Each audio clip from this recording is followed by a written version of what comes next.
One particular heated night where I had some broken bones as a result of a pretty violent attack from my dad. I had a cast iron chair just inches from going through my skull.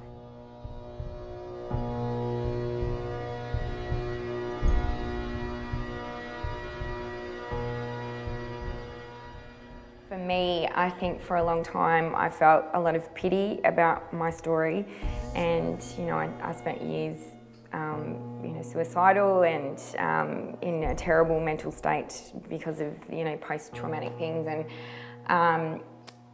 now I realise that that was a path and it was part of the journey, and without that I wouldn't be doing this, and maybe nobody would, and there's hundreds of thousands of people who wouldn't have the service that they now have. The purpose of human life is to serve, to show compassion, and to possess the will to help others. Tonight, the trustees of the Valda Twaddle Trust would like to recognise 3 organisations whose tireless compassion and commitment is helping to meet the needs of culturally diverse communities.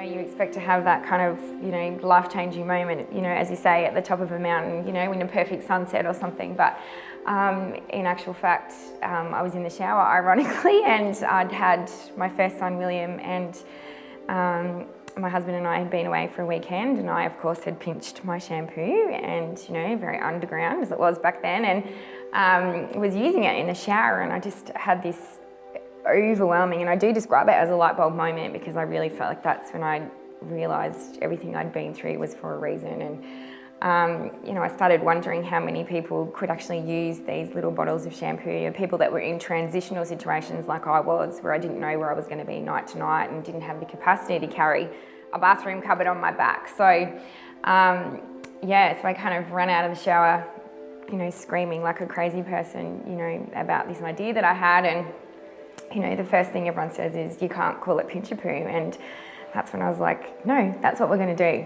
You start off telling some friends, and this was actually even pre-social media. Really, Facebook was just starting to come in, and people were, only some people were on social media. So, I just flicked some emails to some friends who I knew were travelling and said, what if we just as a bit of fun, let's start collecting, and we'll see if we've got enough to offer to a refuge. And then we had a couple of newspaper reporters come to us and say, we heard what you're doing, and then all of a sudden we realised that we could actually really make a difference. And nobody was working in the space of hygiene or promoting the importance that hygiene plays on our lives. For us, we knew there was an opportunity, and we could grab it and really make impact. Great thing about what we do is if you take one bottle of shampoo, you're going to wash one person's head. It's directly tangible. There's no grey area, and when people donate, they have that direct impact, which is pretty rare in not-for-profit. We work with men's short-term housing facility in North Melbourne called Osnum House, and when the guys come in off the street, they come in for a 3-month period of intensive rehabilitation, and one of the first engagement tools to meet with a social worker is, a pack of ours that will last them the 3 months that they stay, and and the feedback that we've had just from that alone, when they come in, they're sad, they don't want to make eye contact, and all of a sudden they come back, they've had a shave, and there's a pep in their step, and all of a sudden they're willing to talk, and I think it's a foundation for that self-love and self-respect and self-worth to really re-establish itself, and I think that's such an important part of that rehabilitation journey, which a lot of people are now recognising. The people who are here and volunteer with us are here because they want to be here and they want to be part of what we do. So, without them, we can't get to those.